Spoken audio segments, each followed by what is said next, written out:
Equity Mate. I will say this about investing. Everything you do learn is cumulative. What I learned at 20 is useful.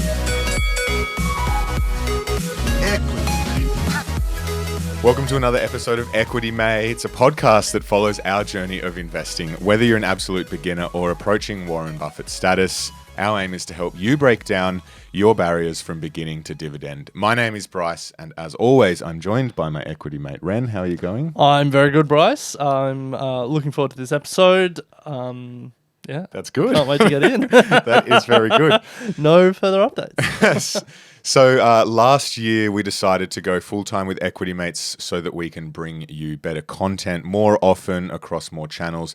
It was a huge leap for us, but it's thanks to you, our amazing community, that we could afford to do this. A huge thank you to everyone who has already supported us through our support page, equitymates.com/support. If you are keen to support, please head there and you can leave a little bit of a donation or a recurring payment. But we just wanted to give a shout out to the first 5 community members from Equity Mates who have supported us. So a massive thank you to Sally, Robert, Carlos, Stuart, and Liam. You were the first 5 who graciously supported Equity Mates. So a big thank you. You know, this year is going to be a big one for us, and we're hoping we can keep creating the content that we are. Yes. Yeah. No, thank you guys, and thank you to everyone else who has supported after. And yeah, we really appreciate it, and we can't wait to bring more Equity Mates content. Absolutely. So that's equitymates.com/support. We also will be hopefully getting some cool merch soon. Oh, let's not make promises that we can't. Fingers crossed. Fingers crossed. This podcast has become a graveyard of promises. I know. Well, I mean, some of them eventually play out. Eventually. Yeah, we're here for the long term. So yeah. we talk about long term. I didn't say when the merch would come. It depends what our time horizon is. Yeah. And also, we might be loose on the word cool merch. True. Neither of us, we're quickly realizing in 2021 how poor our design skills are. There's been a number of moments where we've been like, we can't draw. We're not creative. Hey, but that's why we're in finance. That's why we're in finance. So, Ren, I kicked off a segment last week called "What the," and it's obviously worked because you've come this week with a "What the." I have. Everyone followed GameStop. Yes. If you're listening to this podcast, I'm pretty confident that you were aware of the short squeeze that happened. Well, the saga isn't over yet because someone is now suing the guy that started it all.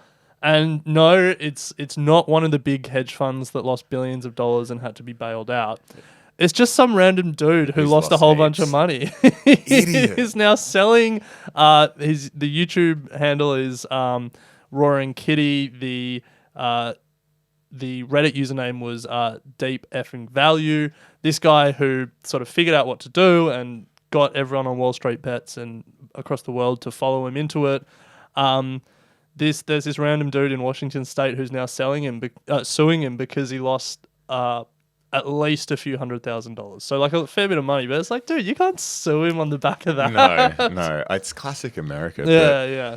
Wow, that is a bit of a what though, because I don't see how this will play out in favor of the guy who's lost a heap of money. But you know, the stock market is a risky thing. He took a risk and he lost out. And I don't mean to be cynical, but the Roaring Kitty made like $50 million if he sold, but he made a fair bit of money. He's going to lawyer up. He's got the money to lawyer up now. If he sold. So, speaking of the United States, today's episode is all about 13 Fs and who is buying what. If you're a bit confused by what all that means, we will dig into it a little bit shortly in one moment. But I just want to make mention of a segment that we're doing in all of our expert interviews at the moment and also across our socials, and that is the Fund Manager of the Year, FUN in capitals, because it's a lot of fun. As we said, we're not creative, and this is a Bryce Lesky special.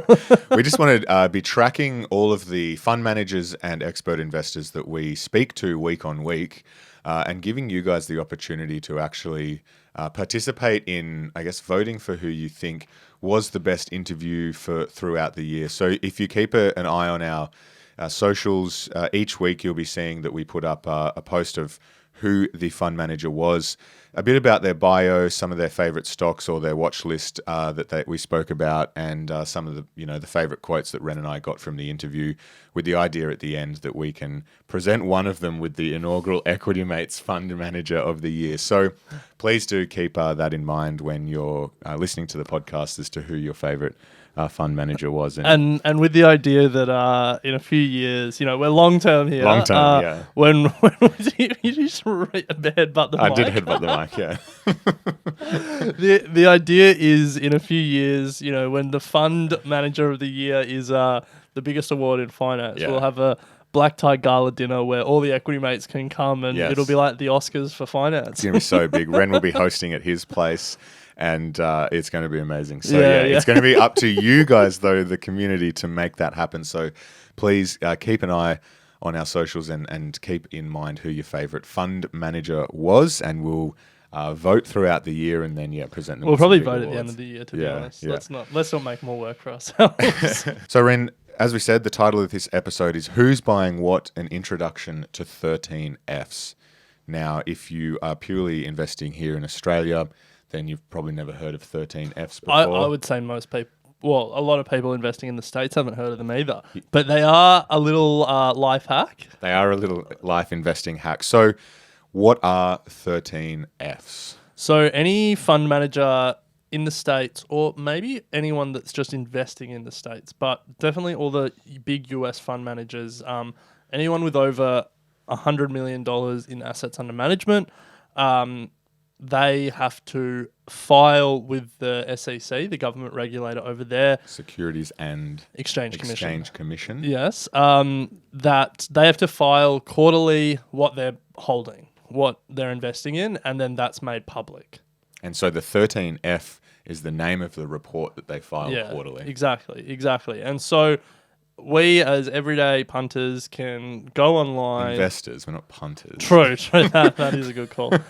We as everyday investors can go online and see what some of the biggest investors in the world are holding. And, it's a great way to see what, we obviously can read all their quotes and their books and stuff, but then you can see what they're holding, so you can see how what they're talking about aligns in reality with their strategies. And you can find, I've found a number of companies that I never would have heard of. Mm-hmm. It's just a really cool way to sort of get an insight into what's going on. Yeah, a lot of people, particularly smaller fund managers as well, use them to sort of see where the smart money is going. If Warren is continuing to buy Apple, or if George Soros is still incredibly long the British pound, or whatever it may be, or short the pound, whatever he was. These are an excellent way to get an understanding of what these big fundies are holding and where they're at in terms of building a portfolio. But I think the surprising thing, and we'll get to it a little bit later on, is that you think there are these amazing whiz investors who have come across all these companies we've never heard of, but some of them are holding portfolios that look very similar to you and I, Ren. Now, I know that these are only fund managers that have over $100 million. So they because they've got so much money, they really have to invest in the biggest companies. But it just dispels this idea that the only way you can make money is by specky silver stocks and mining explorers and unheard of biotech companies that have grand plans to take over the world. Like, don't get me wrong, people make a lot of money in that space, but these major fund managers aren't digging up names that you haven't heard of most of the time. The recurring companies are the Microsoft, Apples, Amazons, but also just like Chipotle, Hilton Hotels, like companies that are everywhere. Facebook, Amazon, Microsoft. Yeah.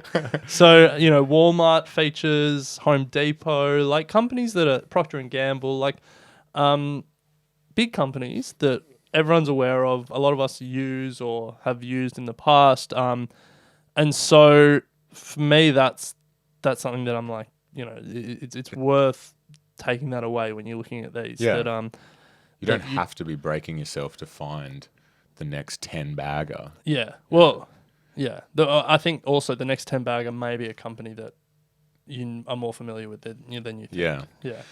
But before we get into that, so we've pulled out a bunch of the most famous investors in the world and some of the biggest things that they're holding, and we'll go through them. 2 points before we do that. First of all, a word of caution about these 13Fs. Yes. And then secondly, where we can actually find them. Yes. So a word of caution. Firstly, the SEC recognised that the reliability and accuracy of these filings is somewhat dubious, given that no one actually analyzes and scrutinizes these reports at the SEC, which I find completely bamboozling. What was Bernie Madoff? Yeah, Bernie Madoff, who is perhaps one of the greatest fraudsters in financial history, was involved in markets for 20 years or something crazy. And For people unfamiliar, it was just a giant Ponzi scheme. He would bring in new investor money to pay out investors that wanted to cash out. He was seen as one of the best investors on Wall Street, but he was just a Ponzi scheme. Massive Ponzi scheme, filing 13 Fs left, right, and center, according, as he should, telling everyone what he's holding. Yeah, every quarter. Every quarter. This is what's in my portfolio. Total lie. And yet no one's picked it up. So it's one of those, which I find absolutely astounding, to be honest. This is a bureaucracy. This is a long-term structural problem I have. And Well, this is not a political I'm not going to get into podcast. it too far, but this, just to give you an idea of how undermanned the SEC and the Department of Justice in the US is, because they've just been gutted for funding for decades. They have publicly said that sometimes they release press releases saying that they're going to be closely watching a certain area of the market or a certain type of conduct, knowing full well that they don't have the resources to do it, but just hoping that the press release scares people into not doing it.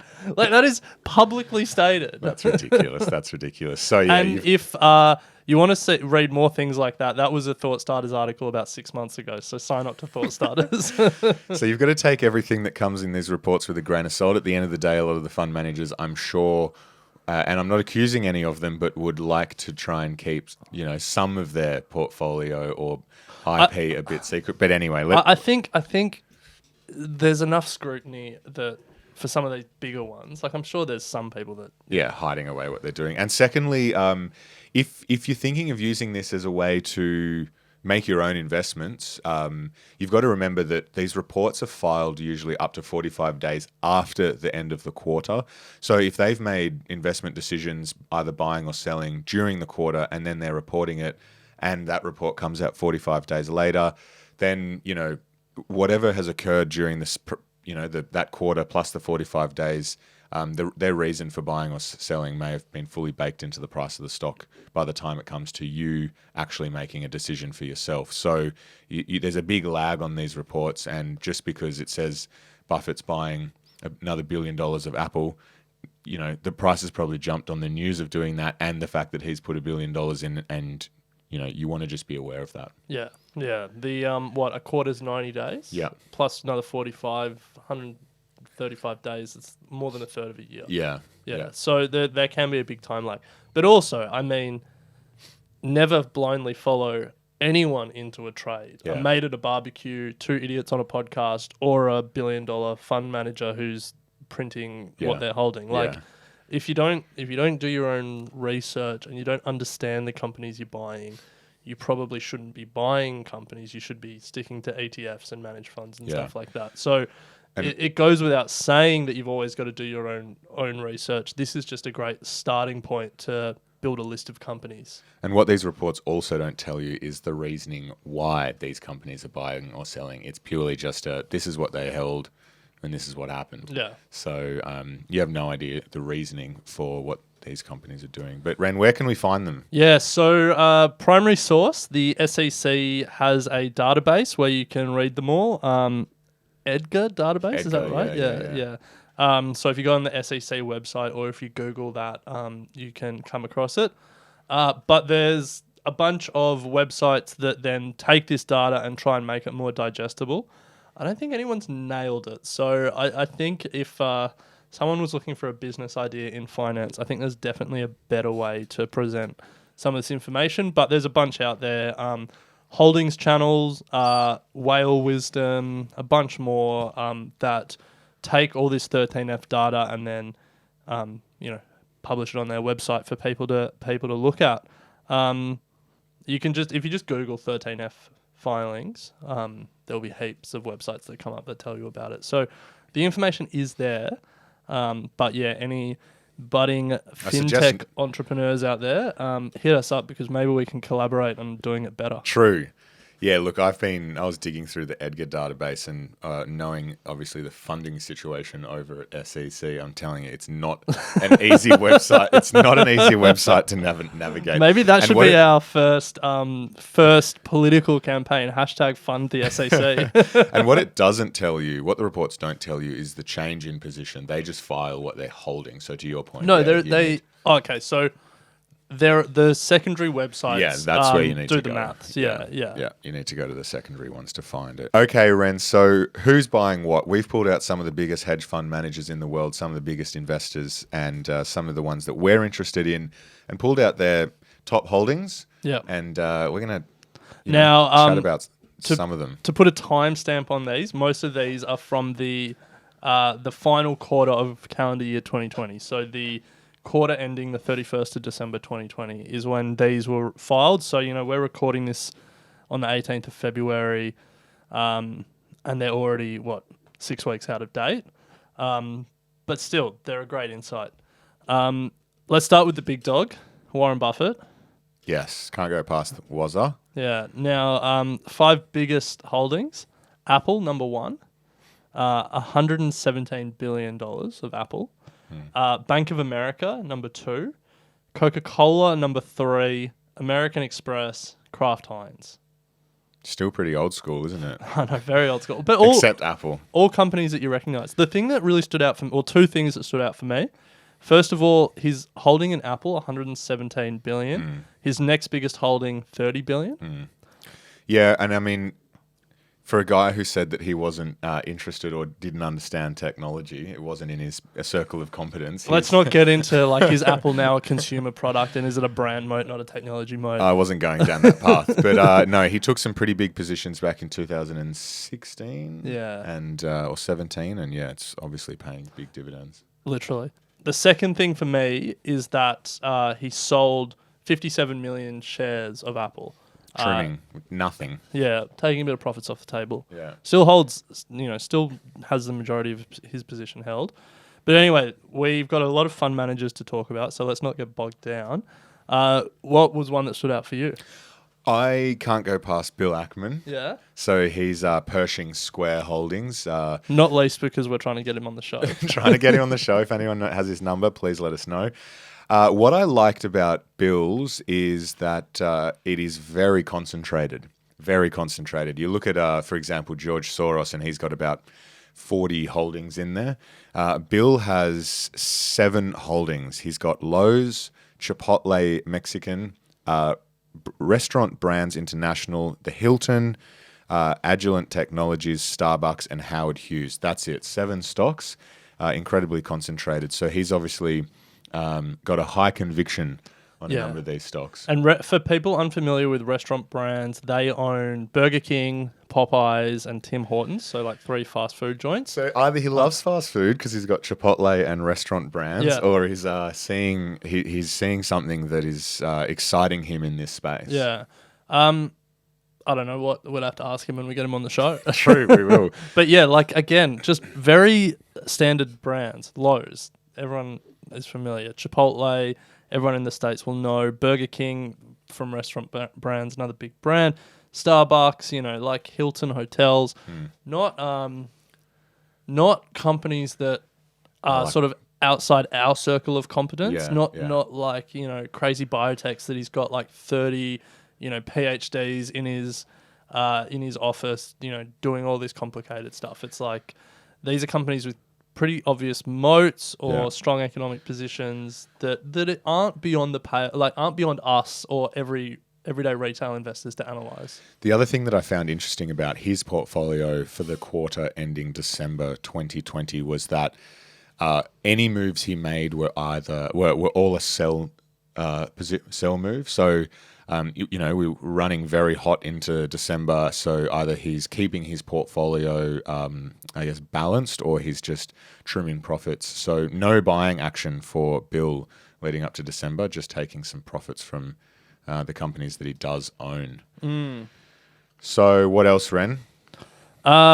Steve Cohen, the owner of the New York Mets, the subject of the book Black Edge, Yes. and the guy who had to quit Twitter because he was trolled by GameStop supporters too much. He runs a fund, Point72. His biggest holdings: Alphabet, Facebook, AMD, Advanced Micro Devices, Visa, and Microsoft. Again, nothing surprising. Companies that, we either hold or that we've spoken about on the show. I'm sure most of the Equity Mates community have looked at or have heard about. Just obviously, holding those 5 companies for the last few years would have given an incredible growth. Yeah. But it's kind of reassuring in a way. Yeah, it's like, hold on, why aren't we billionaires? Speaking of billionaires, everyone should have or may have heard of Ray Dalio. He runs Bridgewater Associates, the biggest hedge fund Let's in the world. call it on the should have. Should have, yes, should have. No. Let's call it on that.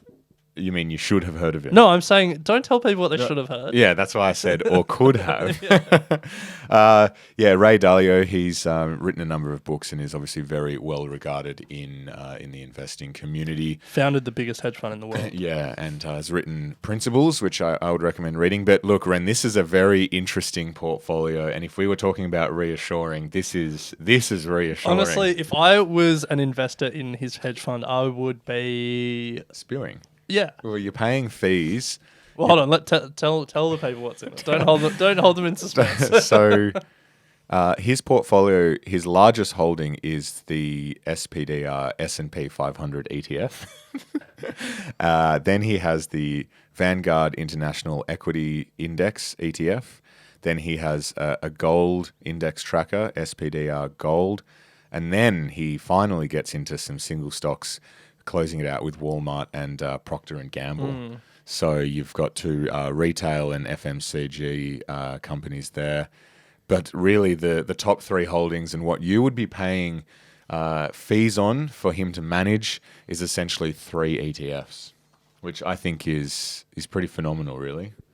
He have one of the world's most regarded investors, and his top 3 positions are ETFs. So, Ren, if he can do it, we can do it. So I think the thing that we didn't mention above that is worth saying is if you own this was really only American stocks. Yeah. So like we joke about the S&P 500 index being his biggest holding. He may have a bigger foreign holding. Yes. Yeah. Yeah. But still, regardless, American's one of the biggest stock markets in the world. Yes. He's got plenty to choose from, and he's choosing the ETF that follows the S&P 500. So he's obviously pretty bullish on what's going to be happening there. Any more from you, Ren? Yeah, I've got heaps. How long have we got? Not enough time for you to talk. Seth Klarman, author of one of my favorite investing books, Margin of Safety. He has a portfolio with stocks that are a little bit more surprising, but for me, the thing is that he doesn't change his positions much. So, eBay is his biggest position, and it's been his biggest position for a while. Then a few other companies that I'm less familiar with: Liberty Global, Intel Corp, Cuavo, and Fox Corp. But I was looking at it, and it just I was getting flashbacks because some of those companies have just been the same in his portfolio for a while. So I think the other thing that I start to realize when I look at these 13Fs is the time horizon. They report quarterly, but the time horizons that they hold these investments is generally a lot longer. And so you can you start to get a feel for the pace that these guys invest at. One for me, Ren, George Soros, and I like this one just because it's got Palantir in there. He would have done he would have done incredibly well off that. It's unchanged and also up about 100 and something percent since launching its IPO. He's obviously very bullish on the housing market in America as well that has been firing. He has a huge holding in D.R. Horton, which I had to look up, and is one of is America's largest home builder. So, interesting from George there. But as I said, the biggest standout for me from him was just the size of his portfolio, 40 or 50 holdings, pretty massive. The thing is, they may run multiple funds within the holding company, and so it's not like all of those stocks may be held under the same strategy. It might be multiple different things. Yeah. Last one from me, Joel Greenblatt, author of The Little Book That Beats the Market. Highly recommend if you haven't read it. Runs the fund Gotham Asset Management. I'm just going to read you his top 5 holdings. So top 5 holdings: Apple, Amazon, Microsoft, Alphabet, Facebook. Yeah. Nothing surprising, but also, again, to reiterate what we've been saying, it doesn't feel like there's a magic formula here in terms of... Is that pun intended? Because he used the magic. But I think the thing is, if you look at what strategies he runs, his biggest fund is like an index plus fund where he basically tries to replicate the S&P 500 index and then puts his little touches here and there. So that's why they're the biggest 5. So just if you're going to look at these filings, just make sure you then look at the strategy that's behind the filings. Yeah. So there you have it. That is that brings us to the end of our episode on who is buying what 13Fs. If you are interested in finding out more about 13Fs, we will put some of the links to the websites that we've used to get this information, and you can go and have a dig and have a look at what some of the biggest fund managers in the world are doing. As we said, don't use this as your own one and only means to take investment ideas. Do your own research, but I think the main message for me, Ren, is that you see these guys who you think are incredibly smart, which they are, and going out and finding all these hidden gems among all the stocks out there. But at the end of the day, they're buying just what you and I are buying. And unfortunately, we're not the billionaires like they are. No. They charge fees on billions of dollars of assets under management. Yeah. Look, I think it's encouraging at the end of the day. If we were to look at their portfolios and find all these companies that we've never heard of, or that they've done, massive amounts of investigation to find, then you might think, okay, well, this is not for me. But the fact that some of them are just holding your classic ETF is reassuring. Yeah, that is a strange one. S&P 500 ETF, an international equities ETF, and a gold ETF. Yeah, it's like that's a core portfolio. Yeah. Like that's a set and forget portfolio. Yeah. So that's brings us to the end, but just a reminder that Equity Mates doesn't stop here. You can email us at contact@equitymates.com. You can follow us on social channels or visit equitymates.com for more information. If you're stuck for podcast recommendations as well, please remember that we have the Get Started Investing podcast for all those beginner Buffets. And we have 2 that have just launched, Comedian vs. Economist and Meet, Pay, Love, both very well worth listening to. So go and check them out. But Ren, always a pleasure, and we'll chat next week. Can't wait.